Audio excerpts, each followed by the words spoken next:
Баршаңызға сәлем, қарапайым интегралға тойғандар, интегралды сүйетіндер. Бүгінгі видеода біз мынандай бір интегралды шығаратын боламыз. Міндетті түрде арнаға тіркеліп, лайк, комментарий басуды ұмытпаңыз. Сіздермен бірге әдеттегідей Бекзат ағай. Мынау интеграл қиын ба? Жоқ, бұл өте оңай интеграл. Неге? Интеграл как будто бір көзге қарағанда шексіз интегралға ұқсайды. Алайда бұның шегі болып тұр, ол шегі бізде x-ға тең екен.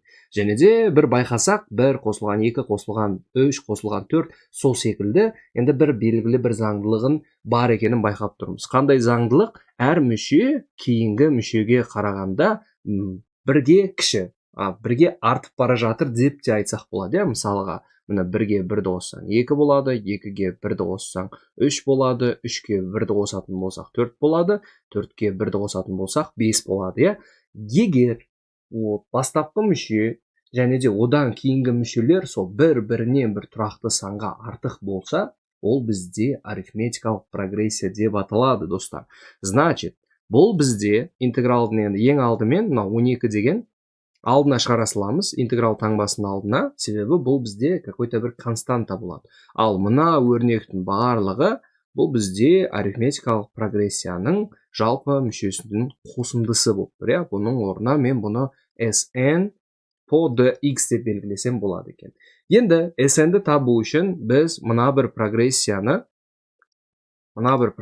есептеуіміз керек. 1 қосылған 2 қосылған 3 қосылған дәл сол секілді, және де x-қа дейін барады. Бірінші мүшесі бұл жерде болады екен 1-ге тең, айырымы бағана артып атыр, ол тоже 1-ге тең екен.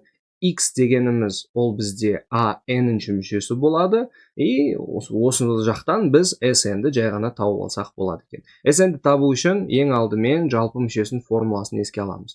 n тең болады a1 n-1 көбейтілген d. Бұяқтағы n дегеніміз бізде x-қа тең болады екен, a1 дегеніміз 1-ге, мына жақта n жоқ, n-1 көбейтілген d 1-ге тең. Енді 1 көбейтілсе ешкімге өзгермейді, сәйкесінше мынау 1 мен 1 жойылып кетеді, себебі 1-ден 1-ді азайтсақ 0 болады, осы жақтан шығады, что x тең болады екен n-ге. Әдемі, бұл теңдік қазір бізге жалпы мүшесінің формуласын анықтауға көмегін тигізеді. Жалпы мүшесінің формуласы келесі түрде жазылады. Бөлшек a1 бірінші мүшесі, соңғы мүшесі бөлінген 2 көбейтілген n. Осы жақтан жақсылап Sn-ді есептеп алайық. Sn қайталап жазамын.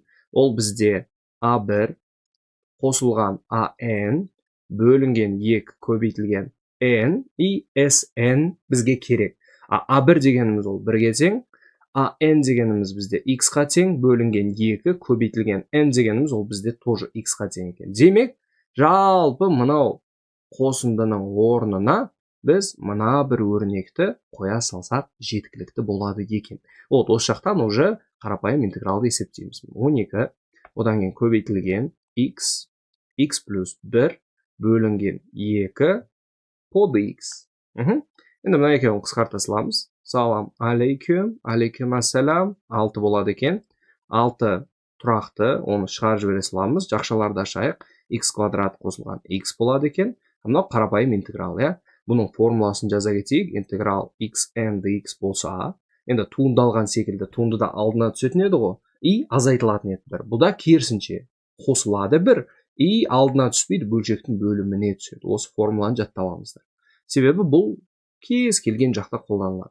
Енді интегралын алатын болсақ, 2-ге 1-ді қосамыз 3, бөлшектің бөліміне соны жазамын. Одан кейін мына жақта көрінбей тұрған 1 бар, сондықтан осыған 1-ді қосамын, бөлшектің бөліміне соны жазамын. Міндетті түрде жақша плюс c болады екен. И көбейте салатын болсақ, 6-ны мынау біріншісіне көбейтетін болсақ, 6 мен 3 қысқаратта 2x куб болады екен. Екіншісіне көбейтетін болсақ, 6 мен 2 қысқаратта плюс 3x квадрат болады екен, қосылған c.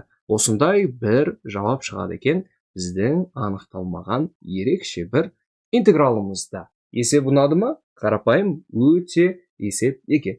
Түрі оттай береді екен. Енді осындай тағы да нұсқа талдаулар, видеоуроктар көргілеріңіз келсе, колокольчикті міндетті түрде басып қойыңыз, келесі видеоны жіберіп алмаңыз.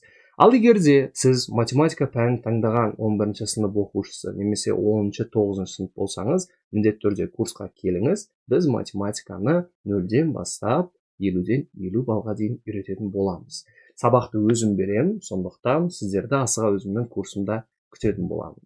Әдеттегідей сіздермен болған Бекзат ағай, келесі көріскенше сау және де пай тиін.